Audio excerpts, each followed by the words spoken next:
प्यारे बच्चों नमस्कार। आज की ऑनलाइन क्लास में आपका स्वागत है। प्यारे बच्चों, आज हम कक्षा 8वीं से विज्ञान सेट 2 नवंबर 2022 हल करेंगे। तो जो बच्चे चैनल पर नए हैं या जिन बच्चों ने अभी तक चैनल को सब्सक्राइब नहीं किया, सब्सक्राइब कर लें, लाइक कर दें और अपने साथियों को शेयर ज़रूर कर दें। तो शुरू करते हैं आज की क्लास का पहला प्रश्न। पहले प्रश्न में आपसे पूछा गया था कि किशोरावस्था के दौरान शरीर में होने वाले परिवर्तन किस प्रक्रिया का भाग हैं। तो प्यारे बच्चों, ये किसका भाग है? वृद्धि का भाग है। ऑप्शन नंबर 1 इसका बिल्कुल सही हो जाएगा। आगे है प्रश्न नंबर 2। निम्नलिखित में से किस में किशोरावस्था के पश्चात जनन अक्षमता का विकास हो जाता है? तो लड़कियों और लड़कों दोनों में हो जाता है, तो ऑप्शन नंबर 3 इसका सही हो जाएगा, उपयुक्त दोनों में। आगे है पौधे से अलग होने पर पत्ते और फल जमीन पर गिर जाते हैं। निम्नलिखित में से कौन सा बल उन पर कार्य करता है? तो कौन सा बल कार्य करता है? गुरुत्वाकर्षण बल। ऑप्शन नंबर 3 इसका बिल्कुल सही है। सॉरी, ऑप्शन नंबर 2, 3 नहीं 2। गुरुत्वाकर्षण बल कौन से ऑप्शन में है? 2 में है। आगे है पेशीय बल किस प्रकार का बल है? तो प्यारे बच्चों, यह एक प्रकार का संपर्क बल है। जो दो वस्तुओं के संपर्क में आने से लगता है तो वो संपर्क बल है, पेशीय बल। जब हम किसी वस्तु को उठाते हैं तो हमारी पेशियां काम करती है, तो पेशीय बल लगता है। किसका उदाहरण है? संपर्क बल का। ऑप्शन नंबर 1 इसका बिल्कुल सही हो जाएगा। आगे तबले की ध्वनि उत्पन्न करने वाले कंपायमान भाग कौन सा होता है? तो तनित झिल्ली होती है। ऑप्शन नंबर 6 इसका बिल्कुल सही हो जाएगा। आगे है कैरम बोर्ड पर पाउडर डालने से घर्षण क्या हो जाता है? कम हो जाता है। घर्षण से खालिस्तान उत्पन्न होती है तो ऊष्मा उत्पन्न होती है। तो आवर्तकाल का मात्रक क्या है? प्रश्न नंबर 8 में पूछा है, तो क्या होता है? सेकंड। आगे है मानव के कानों के लिए श्रव्यता का प्रास 20 हर्ट्ज से 20,000 हर्ट्ज के बीच होता है।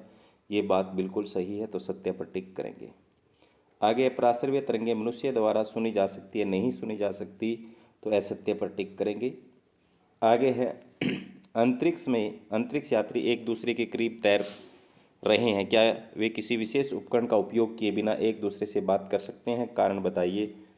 नहीं सुन सकते एक दूसरे की बात को, क्योंकि निर्वात में ध्वनि का संचरण नहीं हो सकता। ध्वनि को एक जगह से दूसरी जगह पर पहुंचने के लिए माध्यम चाहिए। यही कारण है कि अंतरिक्ष यात्री एक दूसरे से बात नहीं कर सकते बिना किसी यंत्र की सहायता से। ऐसे दो उदाहरण दीजिए जिसमें लगाए गए बल द्वारा वस्तु की आकृति में परिवर्तन हो जाता है। तो जैसे गुब्बारे को दबाने से गुब्बारे का आकार बदलना, स्प्रिंग को खींचने पर स्प्रिंग का आकार बदलना, रबड़ की गेंद पर बल लगाने पर आकार बदलना। आगे है दी गई आकृति में रिक्त वृत्तों की पूर्ति कीजिए।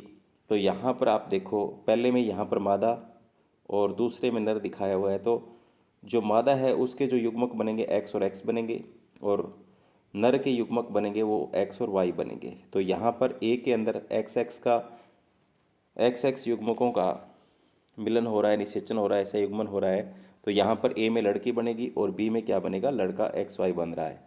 तो ए में यहाँ पर आपको लिखना था लड़की और बी में लिखना था लड़का। तो जैसे मैंने यहाँ आगे लिखा हुआ है। इसके बाद में देखो प्रश्न नंबर 14 जो है उसमें क्या पूछा गया है? एक धारदार चाकू पुराने चाकू की अपेक्षा वस्तु को आसानी से क्यों काटता है? तो धारदार चाकू पुराने चाकू की अपेक्षा आसानी से काटेगा क्योंकि धारदार चाकू में तीखा होने के कारण क्षेत्रफल यहाँ पर कम है, तो दाब ज़्यादा लगेगा। इसके विपरीत पुराने चाकू में क्षेत्रफल ज़्यादा होगा तो दाब कम लगेगा, जिससे आसानी से नहीं काटा जा सकता। तो दाब बराबर क्या होता है?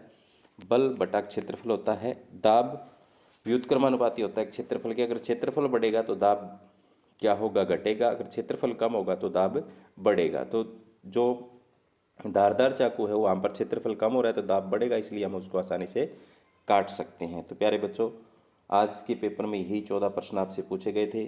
उम्मीद करता हूँ आपने अच्छे से हल किए होंगे। धन्यवाद।